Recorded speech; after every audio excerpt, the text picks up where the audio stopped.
Patrick, avant d'acheter ce véhicule d'occasion, quelle est la première chose que je dois vérifier?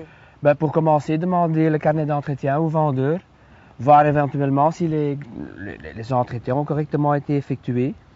Et si je constate qu'il y a par exemple eu un trou dans la régularité des entretiens, qu'est-ce que je peux faire? À ce moment-là, le mieux c'est de soit téléphoner au garage dont le cachet se trouve souvent dans le carnet d'entretien ou poser la question au vendeur pour voir pourquoi il y a un trou dans le carnet, quoi. Alors une autre chose qui semble importante, c'est le compteur kilométrique. Mais comment est-ce que je peux être certaine qu'il n'a pas été falsifié? J'avais jamais été sûr, c'est pas possible puisque les voitures modernes avec ordinateur, on sait changer les kilomètres comme on veut, donc vous savez jamais contrôler ça directement sur le compteur. Le petit truc, c'est de regarder les pédales de frein, de gaz, pour voir s'ils ne sont pas usés. Si le véhicule a très peu de kilomètres et que les pédales sont usées, ça veut dire qu'on a chipoté avec les kilomètres.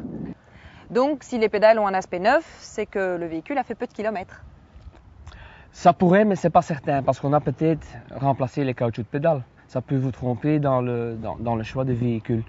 Mais nous autres, on peut vous proposer un contrôle global du véhicule qui reflète quand même la réalité de l'état du véhicule, puisque nous, on a quand même l'œil averti, on a l'expérience et tout ça, quoi.